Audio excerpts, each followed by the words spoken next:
हमारे साथ मौजूद हैं फातिमा ग्रुप ऑफ फर्टिलाइजर के farm advisory manager doctor Mohammad Saeed Iqbal साहब। मुल्क का मईशत का ज़्यादातर इंसार है वो ज़राअत के ऊपर है। कपास की फसल या उससे जो दूसरे प्रोडक्ट बनते हैं वैल्यू एडेड प्रोडक्ट 60% पाकिस्तान की बरामदात का वो हिस्सा बनते हैं। हमें थोड़ा सा गंदम के ऊपर भी तवज्जो देनी होगी कि अगर ज़्यादा अगेती की तरफ चले गए फिर गंदम की पैदावार जो है वो भी असरअंदाज हो सकती है, जो कि हमारे मुल्क की खुराकी तहफ़्फ़ुज़ के लिए बहुत ज़्यादा अहम है।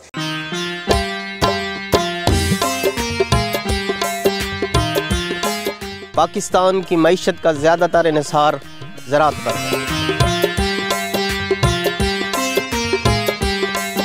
मगर ज़राअत को किस तरह जदीद खतूत पर उस्तवार करना है, इसके बारे में बताएंगे हम ज़रई माहिरीन और तरक्की पसंद काश्तकारों के साथ।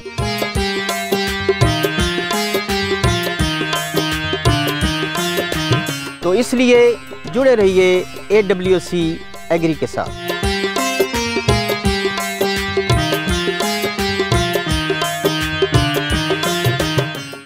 बिस्मिल्लाहिर्रहमानिर्रहीम। अस्सलाम वालेकुम नाज़रीन, AWC एग्री के साथ मैं हूं आपका मेज़बान ताहिर नदीम। नाज़रीन, जैसा कि आप जानते हैं पाकिस्तान एक ज़रई मुल्क है जहां ज़राअत इंतहाई अहमियत के हामिल है। तो इस वक्त हमारे साथ मौजूद हैं फातिमा ग्रुप ऑफ फर्टिलाइज़र के farm advisory manager doctor Mohammad Saeed Iqbal साहब। हम उनसे बात करेंगे कि मौजूदा हालात में जब काश्त की रिवाइवल की जा रही है मुल्क भर में और कोशिश की जा रही है कि कपास की फसल को न सिर्फ बहाल किया जाए बल्कि उससे भरपूर पैदावार हासिल की जाए ताकि हमारी मईशत जो कपास पर ज़राअत पर बेस करती है उसको मुस्तहकम किया जा सके। तो आइए बात करते हैं। अस्सलाम वालेकुम डॉक्टर साहब। जी वालेकुम अस्सलाम। डॉक्टर साहब, आप हमें बताएंगे कि जब इस वक्त काश्त हो चुकी है तो इस वक्त जो काश्तकारों की जो जिम्मेदारी बनती है भरपूर पैदावार के लिए वो क्या है? जी, जो हमारी मुल्क का मईशत का ज़्यादातर इंसार है वो ज़राअत के ऊपर है, और ज़राअत में से भी अगर आप एक चीज़ को आप देखेंगे, एक फ़सल को आप मुंतखब करेंगे तो वो कपास की फ़सल है। कपास की फसल या उससे जो दूसरे प्रोडक्ट बनते हैं वैल्यू एडेड प्रोडक्ट्स 60% पाकिस्तान की बरामदात का वो हिस्सा बनते हैं। आपने पिछले देखा कि पिछले साल बदकिस्मती से हमने सिर्फ 4.7 मिलियन जो है वो बेलें हासिल की हैं।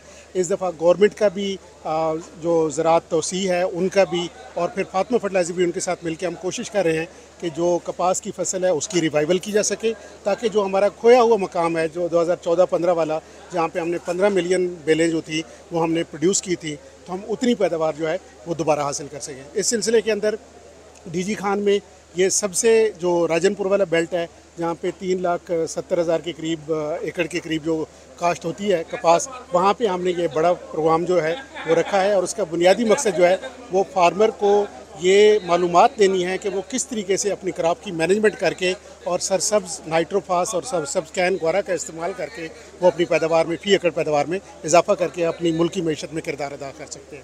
डॉक्टर साहब, इस वक्त चूँकि तमाम स्टेक होल्डर जो है वो मैदान में हैं, किसान भी है अपने खेतों में मौजूद है और दूसरे भी स्टेक होल्डर जिसमें खाद कंपनीज़ हैं, फर्टिलाइज़र है, पेस्टिसाइड है और दूसरे लोग हैं, वो सारे इस वक्त कोलैबोरेशन में हैं। तो आप क्या समझते हैं कि इस वक्त इसके नतीजे की तरफ अगर हम देखें तो इसके क्या हम नताइज अक्स कर सकते हैं? देखें जी, जितने भी इस वक्त एग्री बिजनेस के लोग हैं उनमें जो प्राइवेट कंपनियां हैं, पेस्टिसाइड हो गए, फर्टिलाइज़र हो गए, इसी तरीके से ज़राअत तोसी के लोग हैं, हम लोग फातिमा फर्टिलाइज़र वाले हैं, हम सारे फील्ड में निकले हुए हैं, और उस सब का जो बुनियादी मकसद है वो एक ही है कि हम फार्मर तक वो टेक्नोलॉजी पहुंचाएं ताकि वो अपनी फ़ी एकड़ पैदावार में इजाफा कर सके। जहाँ पे काश्त का जो ज़राअत तोसी के लोग हैं वो उनको बाकी मैनेजमेंट के बारे में बता रहे हैं, वहीं पे हम किसानों को जो है वो सरसब्ज़ खादों के इस्तेमाल के बारे में बता रहे हैं कि किस तरीके से वो सरसब्ज़ खादों का इस्तेमाल करके अपनी फ़ी एकड़ पैदावार में इजाफा और फ़ी एकड़ जो लागत है उसमें वो कमी कर सकते हैं। हम सब का बुनियादी मकसद एक ही है कि हम किसी तरीके से पैदावार में इजाफा करें, किसानों की लागत कम हो, वो उनके लिए मुनाफा बख्श हो, ताकि इस साल भी और आने वाले सालों में भी कपास के ऊपर वो खुसूसी तवज्जो दें और मुल्क हमारा जो है वो तरक्की की राह पे चल पड़े। डॉक्टर साहब, हमारे मुल्क में बड़े काश्तकार भी हैं जो वसी रकबे पर अपनी काश्तकारी करते हैं, लेकिन हमारा छोटा काश्तकार बहुत ज़्यादा है। कहा जाता है कि 75 या 70% हमारा ऐसा काश्तकार है जो छोटा काश्तकार है, उसके पास थोड़ी ज़मीन। उसके लिए आपका क्या मैसेज है कि वो अपनी जो काश्तकारी है उसको बेहतर करने के लिए या उससे भरपूर पैदावार हासिल करने के लिए वो किन इक़दाम पर या किन खतूत पर काम करें? देखें जी, दो छोटे काश्तकार हैं, उनके लिए जहाँ पे एक मसला होता है कि जो प्रिसीजन एग्रीकल्चर वाले जो टूल्स हैं, इक्विपमेंट्स हैं, वो यूज़ करना उसके लिए मुमकिन नहीं होता, उसके पास वो वसाइल नहीं होते। वहीं पे उसकी सबसे बड़ी एक स्ट्रेंथ भी होती है कि छोटा रकबा होता है, वो हर एकड़ के ऊपर भरपूर तवज्जो वो दे सकता है।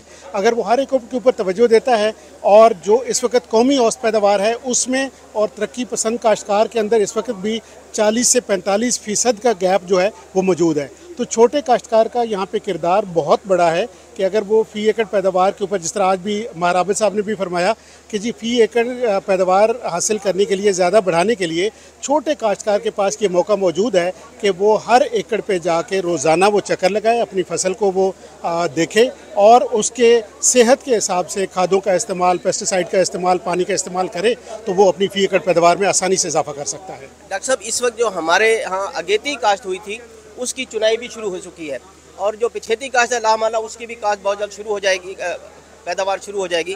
तो अब क्या समझते हैं कि जो साफ चुनाई है कपास की उसकी किस कदर अहमियत है?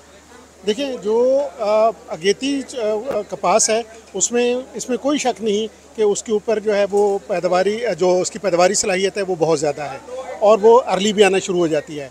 लेकिन साथ साथ जो है वो हमें थोड़ा सा गंदम के ऊपर भी तवज्जो देनी होगी कि अगर ज़्यादा अगेती की तरफ चले गए तो फिर गंदम की पैदावार जो है वो भी असरअंदाज हो सकती है, जो कि हमारे मुल्क की खुराकी तहफ़्फ़ुज़ के लिए बहुत ज़्यादा अहम है। लिहाजा हमें जो हमारे पॉलिसी मेकर्स हैं उनके ऊपर बहुत बड़ी ज़िम्मेदारी है कि वो इस चीज़ के ऊपर तवज्जो दें कि हमारी जो गंदम की पैदावार है वो भी अफेक्ट ना हो और साथ में अगेती और जो पिछेती काश्त है काटन की उसके अंदर एक तवाज़ुन पैदा किया जा सके ताकि हम इसकी रिवाइवल के ऊपर भी काम कर सकें।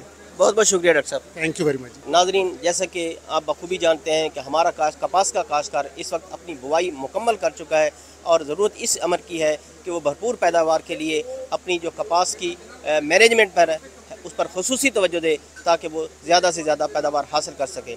आज तक के लिए इतना ही। आइंदा सेगमेंट तक अपने मेज़बान ताहिर नदीम को दीजिए इजाज़त। अल्लाह निगहबान।